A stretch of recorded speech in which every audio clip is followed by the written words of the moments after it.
Bonjour, B4.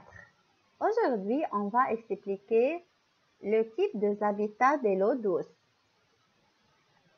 Alors, que veut dire le type des habitats de l'eau douce? Alors, on va commencer à expliquer. Que veut dire eau douce?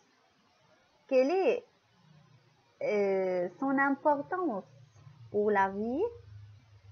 On va voir des exemples d'eau douce. Alors, l'eau douce est très importante pour la vie des êtres vivants. Les habitats d'eau douce se trouvent partout à la surface de la Terre. Donc, les habitats d'eau douce se trouvent partout à la surface de la Terre.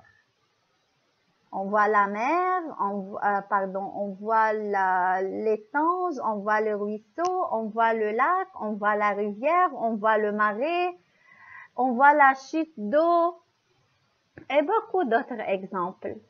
Mais on ne peut pas dire la mer comme un exemple d'eau douce parce que la mer est un exemple d'eau salée. Donc, ils ont des types, des formes différentes.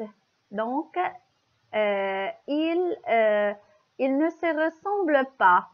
On a plusieurs formes et ils ont des utilités différentes. Donc, à la fin de cette leçon, les élèves doivent être capables de différencier entre les différents types d'habitats d'eau douce.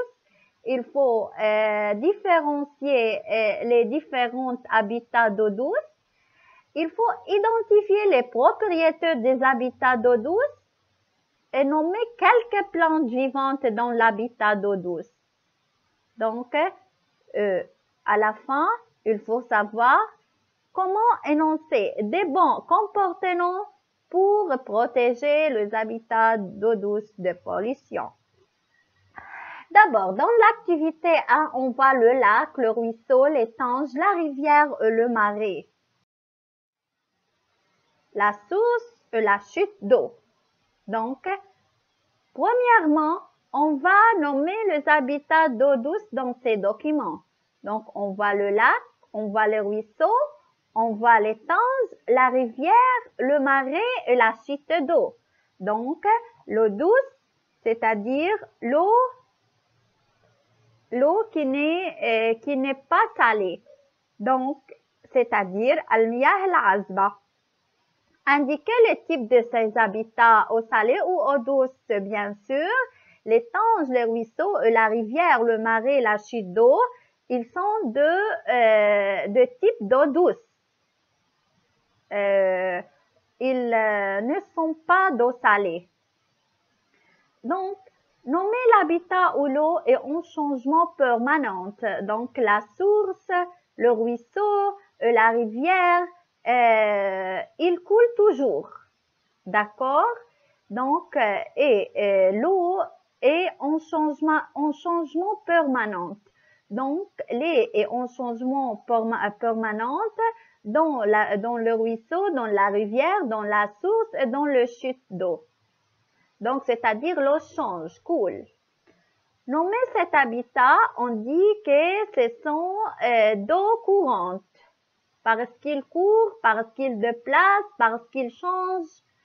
Nommer l'habitat où l'eau ne change pas du tout. Le lac reste stable, l'étang reste stable, le marais reste stable. Donc, il ne bouge pas, il dort. Donc, ce type d'eau douce, on les appelle l'eau dormante, c'est-à-dire l'eau qui ne coule pas et l'eau qui ne bouge pas, c'est-à-dire l'eau stagnante. Nommer cet habitat d'eau, donc on dit que ce sont d'eau calme, c'est-à-dire l'eau stagnante. Donc, on peut classer ces habitats selon le tableau suivant dans un petit ruisseau, grand ruisseau, petit lit d'eau et grand lit d'eau.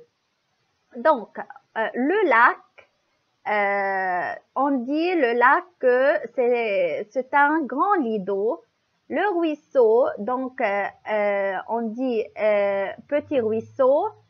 L'étang, petit lit d'eau, la rivière, grand ruisseau, le marais, petit lit d'eau, et la chute d'eau, c'est un grand ruisseau.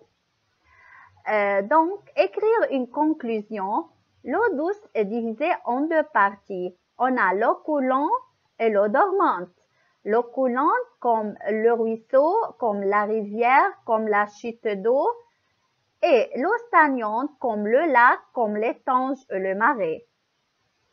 Au revoir et bon courage.